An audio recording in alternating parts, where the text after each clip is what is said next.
చంద్రబాబు నాయుడు గారు తానా అంటే పక్కన తందానా అనుకుంటూ తావం వేసేటువంటి వ్యక్తి పవన్ కళ్యాణ్ గారు.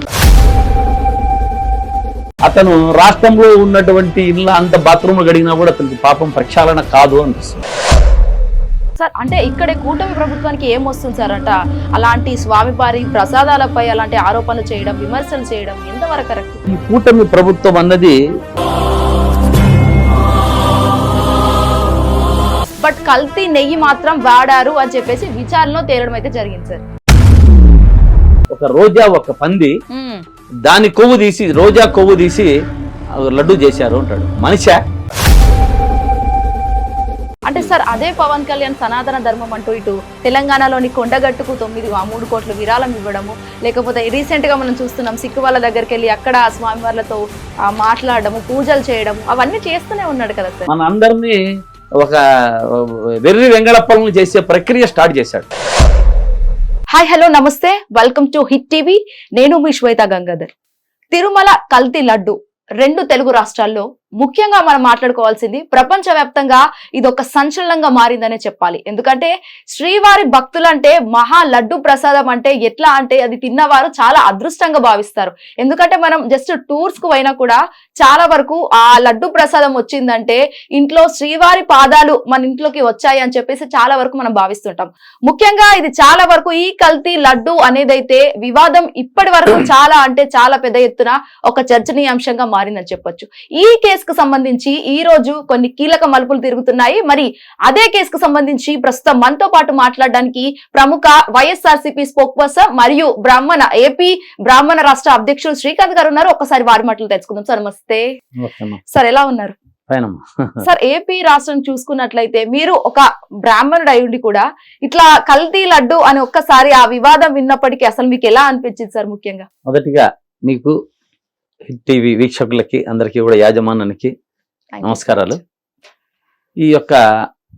ఈ లడ్డులో కొవ్వు కలిసింది, లడ్డులో జంతు కొవ్వు కలిసింది అన్న అంశాలను మొదటిగా చంద్రబాబు నాయుడు గారు ఎన్డీఏ మీటింగ్ లో చెప్పారనుకుంటా. ఎన్డీఏ మీటింగ్ లోనే వారు ప్రస్తావన అసందర్భంగా అసత్య ప్రలాపనలు చేశారు.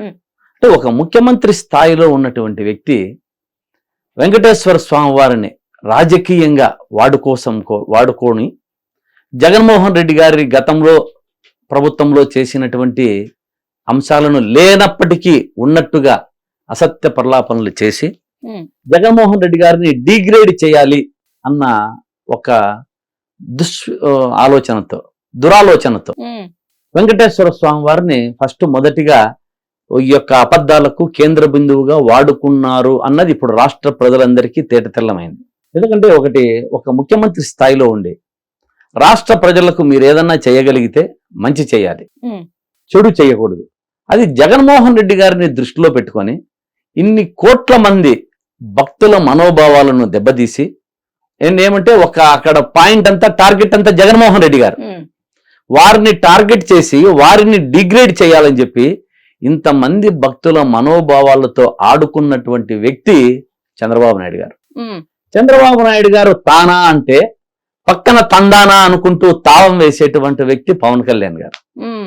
ఇప్పుడు దాదాపు ఈ యొక్క అంశాల్లో చంద్రబాబు నాయుడు గారు అందించిన వెంటనే పవన్ కళ్యాణ్ గారు బయట కొట్టేసి ఏదో జరిగిపోయిందని మెట్లు గడిగేసి సనాతన ధర్మం అంటూ భుజాన వేసుకొని ఈ యొక్క మెట్లు గడిగే కార్యక్రమం అయితేనేమి, మన అయోధ్యకు 1,00,000 లడ్లు దీంట్లోనే వెళ్ళిపోయాయి, జంతు కొవ్వులతో పోయాయి, అనిమల్ ఫ్యాట్ తో పోయింది, ఫిష్ ఆయిల్ తో పోయింది అని అతను కూడా ఎంత అసత్యంగా మాట్లాడాడు, సత్యదూరమైన మాటలంతా. ఇది చాలా అతను ఒక గ్రేడ్ అంటే అతనికి సినిమా యాక్టర్ గా అంతో ఇంతో ఒక రాష్ట్రంలో అందరూ కూడా ప్రజలు ఆదరించారు, అభిమానించారు, సినిమాలు చేసుకోవడంలో అతను బానే ఉన్నాడు. కానీ రాజకీయంలోకి వచ్చిన తర్వాత అతను ఈ యొక్క అసందర్భంగా మాట్లాడి చంద్రబాబు నాయుడు గారు ఇచ్చిన స్క్రిప్టును మాట్లాడి అసత్యదూరమైన మాటలు, సత్యదూరమైన మాటలు మాట్లాడి డిగ్రేడ్ అయ్యాడు అన్నది రాష్ట్రంలో ప్రజలందరికీ తెలిసిన విషయమే. అతను మాట్లాడిన మాటలే మనందరం చూసాం. చంద్రబాబు నాయుడు గారు ఓ పక్క మాట్లాడితే, ఇతను ఒక పక్క మాట్లాడితే, ఇప్పుడు పవన్ కళ్యాణ్ గారు ఏ మెట్లు గడగాలి? రాష్ట్ర ప్రజలు నిర్ణయిస్తారా లేకుంటే అతనే నిర్ణయించుకుంటాడా? నాకు తెలిసి అతను రాష్ట్రంలో ఉన్నటువంటి ఇళ్ళ అంత బాత్రూమ్లు గడిగినా కూడా అతనికి పాపం ప్రక్షాళన కాదు అనిపిస్తుంది. ఎందుకంటే స్వామివారిని డిగ్రేడ్ చేయడంలో కొంత ఒక సీఎంగా, ఒక డిప్యూటీ సీఎంగా అలా అనాలోచితంగా మాట్లాడడం ఎంత మాత్రం సబబు.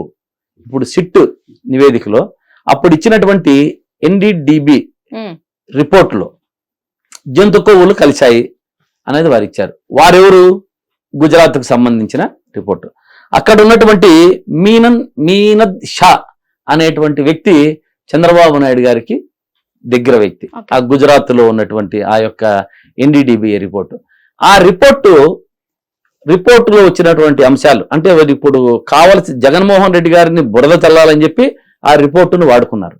ఇప్పుడు సిట్ రిపోర్ట్లో కానీ సిబిఐకు మన కోర్టుకు దాఖలా చేసినట్లో కానీ ఎక్కడే గాని ఈ యొక్క ప్రస్తావన లేదే, ఈ యొక్క అంశము లేదు. అంటే దీన్ని వీళ్ళు ఏమనుకుంటున్నారు? రాష్ట్ర ప్రజలను డైవర్ట్ చేసి రాష్ట్ర ప్రజలను ఏమనుకొని దీన్ని వాడుకొని. అంటే ఇక్కడ జగన్మోహన్ రెడ్డి హయాంలోనే కదా సార్, అంటే ప్రభుత్వంలోనే కదా సార్ కల్తీ జరిగింది. జగన్మోహన్ రెడ్డి గారి ప్రభుత్వంలో కల్తీ కాదు, బాగా గుర్తుపెట్టుకోవాలి. అదే అందరూ కూడా అనుకుంటా అంటారు. గతంలో చంద్రబాబు నాయుడు గారి హయాంలో కూడా ఏదైనా సరే అక్కడ తిరుమలలో ఒక ల్యాబ్ ఉంటుంది. తిరుమలలో ల్యాబ్ కు సంబంధించిన దాంట్లో ఏ కంటైనర్ వచ్చిన తర్వాత కూడా అక్కడ ల్యాబ్ రిపోర్ట్ లో పాస్ అయిన తర్వాతనే అది లోపలికి వెళ్తుంది. అది ఇప్పుడే కాదమ్మా, గత దశాబ్దాలుగా జరుగుతుంది ఈ అంశం. అంటే నేను అనుకుంటున్నా, నేను చెప్పేది చంద్రబాబు నాయుడు గారి హయాంలో కూడా కల్తీ జరిగింది అని నేను అనుకోను. వారు బుద్ధి లేక తెలివి లేక మాట్లాడిన మాటలు కానీ ఎప్పుడు కూడా జరగలేదు. ఇది ఎందుకు జరగదు అంటే తిరుమలలో ఒక ల్యాబ్ ఉంది. ఆ ల్యాబ్లో గతంలో చంద్రబాబు నాయుడు గారి హయాంలో కూడా ల్యాబ్లో ఏదన్నా కొంచెం కల్తీ తెలిసిన వెంటనే 18 సార్లు రిటర్న్ వెళ్ళిపోయింది. 18 సార్లు రిటర్న్ వెళ్ళిపోయింది ఆయన హయాంలో కూడా. జగన్మోహన్ రెడ్డి హయాంలో కూడా దాదాపు 16 ట్యాంకర్లు వెనక్కి వెళ్ళిపోయాయి 16 సార్లు. అంటే ఏమాత్రం దాంట్లో కల్తీ అవకాశం ఉన్నది అని తెలిసిన వెంటనే అక్కడ వెంటనే రిజెక్ట్ చేయడం జరుగుతుంది. ఇంకా దీంట్లో అక్కడికి పోయి జంతు కొవ్వు కలిసిందని, ఇంకొకటి కలిసిందని, అది ప్రజలు తిన్నారని, భక్తులు తిన్నారనే ఆలోచనే లేదు దీంట్లో. అటువంటి అంశాన్ని తీసుకొని ఒక మనకు తిరుమల తిరుపతి వెంకటేశ్వర స్వామి వారిని, వారి యొక్క ప్రాధాన్యతను, తిరుమల యొక్క ప్రతిష్టను దిగదార్చిన వ్యక్తులు ఈ చంద్రబాబు నాయుడు గారు, పవన్ కళ్యాణ్ అండ్ టీం అని బాగా స్పష్టంగా ఇప్పుడు రాష్ట్ర ప్రజలకు ఈ సిట్ యొక్క ఆరోపణలు, సిట్ యొక్క సిబిఐకి ఇచ్చిన సిట్ రిపోర్టు ద్వారా తెలిసింది, తెలుసుకున్నారు. ఇటువంటి అంశాలను మనము సున్నితమైనటువంటి అంశాలను ఎలా తీసుకెళ్ళాలి? రాష్ట్ర ప్రజలకు ఏమి మీరు మార్గదర్శకులు అవుతారు? రాష్ట్ర ప్రజలను ఏమి చెయ్యాలనుకుంటున్నారు మీరు? అంటే మీ రాజకీయ లబ్ధి ఒక్కటేనా మీకు కారణం? ప్రజల మనోభావాలు అవసరం లేదా అని ప్రశ్నిస్తున్నా వాళ్ళు. సార్ అంటే ఇక్కడ కూటమి ప్రభుత్వానికి ఏం వస్తుంది సార్ అంట? అలాంటి స్వామివారి ప్రసాదాలపై అలాంటి ఆరోపణలు చేయడం, విమర్శలు చేయడం ఎంతవరకు కరెక్ట్? వాళ్ళకి ఏమొస్తుంది అసలు? కూటమికి ఏమొస్తుంది? ఈ కూటమి ప్రభుత్వం అన్నది ఏమొస్తుంది? మీరు అన్న అంశాలను తీసుకుంటే వాళ్ళు దాదాపు పవన్ కళ్యాణ్ గారు 15 ఏళ్ళు ఊడిగం చేయాలనుకుంటున్నారు. వారికి 15 ఏళ్ళు చంద్రబాబు నాయుడు గారితో కలిసి ఉండాలనుకుంటున్నారు. 15 ఏళ్ళు ప్రభుత్వాన్ని పాలించాలనుకుంటున్నారు. ఇదే విధంగా ఆయన సీఎంగా, ఈయన డిప్యూటీ సీఎంగా. వారికి లబ్ధి అదే. ఇంకా దీన్ని జగన్మోహన్ రెడ్డి మీద బురద చల్లితేనే కదా వీరు లబ్ధి పొందేది. హిట్ టీవీ యాప్, ఇందులో short news, live news, entertainment shows, movies, digital magazines తో పాటు మీ జిల్లా వార్తలను కూడా ఫ్రీగా చూడొచ్చు. ఇంకెందుకు ఆలస్యం? వెంటనే హిట్ టీవీ యాప్ ని డౌన్లోడ్ చేసుకుని ఫ్రీగా ఎంటర్టైన్మెంట్ పొందండి. Hit TV app. Hit TV app. Please download hit TV app. Hit TV app ని ఫ్రీగా డౌన్లోడ్ చేసుకుని ఎంజాయ్ చేయండి. మీకు నచ్చిన ఎంటర్టైన్మెంట్ కోసం హిట్ టీవీ యాప్ ని ఫ్రీగా డౌన్లోడ్ చేసుకుని ఎంజాయ్ చేయండి. హిట్ టీవీ యాప్ ని డౌన్లోడ్ చేసుకుని ఆస్వాదించండి, ఆశీర్వదించండి. ఇంతమంది సెలబ్రిటీలు హిట్ టీవీ యాప్ ని డౌన్లోడ్ చేసుకోండి అని చెప్తున్నారంటే ఎంత మంచి యాప్ ఆలోచించండి. అమెరికా అమెరికా అమెరికా అమెరికాలో చదవాలనుకునే వాళ్ళకి విశ్వసనీయమైన పేరు మన శౌర్య కన్సల్టెన్సీ. UK లో 1 year masters, UK లో 1 year masters, 2 years work permit up to 5 years visa. Contact Saurya Consultancy. Contact 89851 89851.